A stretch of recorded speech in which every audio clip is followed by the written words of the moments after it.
All right, everyone, I am here with Mike Randelle with Success Lending. I am Celeste Barr with EXP Realty. And Mike, we have already had a wonderful session talking about reverse mortgages. And one of the conversation thoughts we had was to come back and talk about some of the stories. So could you share maybe one of those first stories? Sure. Thanks for having me.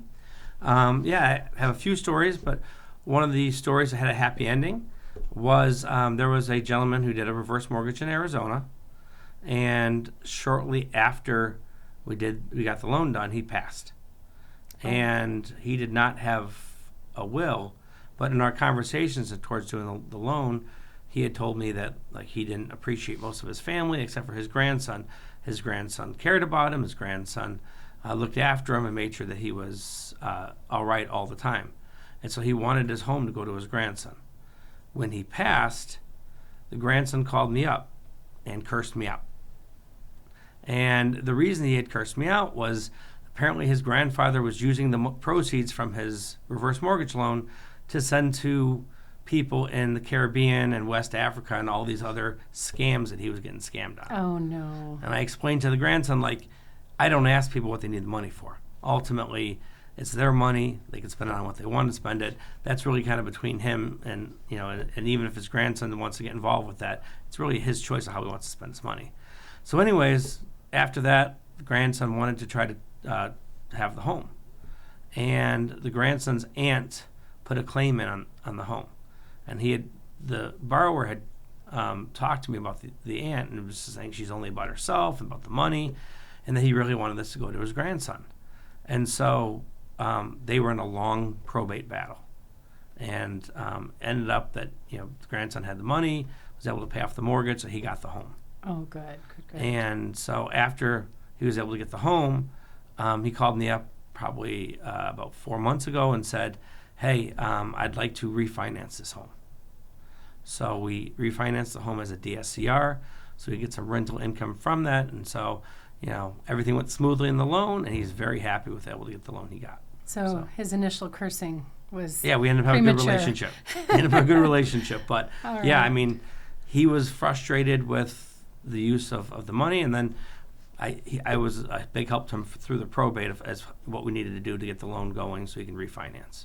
Yeah, I think this whole idea of elderly people getting scammed is something that we all hope we can avoid. Yes. But people are out there, and they're all looking for ways to smooth talk someone. Well, and the points are is if you're going to do a reverse mortgage, make sure you have a will, make sure you have a trust, yes, something along those lines, so that anybody that's related to you, if you don't have a will or a trust, whether it's your brother, your sister, your aunt, your uncle, a cousin, anybody can lay claim to this home if you don't have an express will. And so your children may be in an extended probate battle for these homes, and they may even lose and not having access to get to the home. So one of the key points is that. I think the other key point is that when you pass with a reverse mortgage, you have 6 months to refinance with 2 3-month extensions, so up to a year. And you can do like he did. We're able to get a mortgage where you're basing the mortgage off the projected rental income and ends up being passive income for your inheritance. So they don't have to sell the home. They can keep it, rent it out, and be able to get money in every month from it. That's great. All right. So thank you for that. I love the story. I know you mentioned you have 1 or 2 more. So I'm going to ask, what's the next story? So I have another probate story, but we'll go on to one without probate. And it was an elderly couple from Canada who lived in Los Angeles. One of my first loans that I did, they did a reverse mortgage on a paid-off condo. It was over $1 million. They were able to get like $400,000 or $500,000 out, and they used that money to buy a property in Arizona before the Arizona prices were going up. So they bought it in there as a rental income, again, another DSCR loan, and then the prices started going up in Arizona, so they bought it, and it's doubled in 3 years the value of the home. Wow. And they're making tons of passive income off that reverse mortgage equity from their home to do that. So who would have thought? Yeah. That's awesome. And funny is, that was their idea. They knew what they wanted to do, created it. And so since then, I've been suggesting that to all my clients as a way to be great able to idea. have passive income when you're in retirement. Because when you retire, people think Social Security is going to be enough, but a lot of people struggle to anything happens. Medical issues, family issues, all of a sudden they're over their head and they have no way to make up the difference. I love this. I love this. I think this is one of the reasons why I'm enjoying having these conversations with you, because I realize that this is an alternative for people to not be panicked, not be under duress. And of course, my life is all about trying to find ways to not have my clients under stress.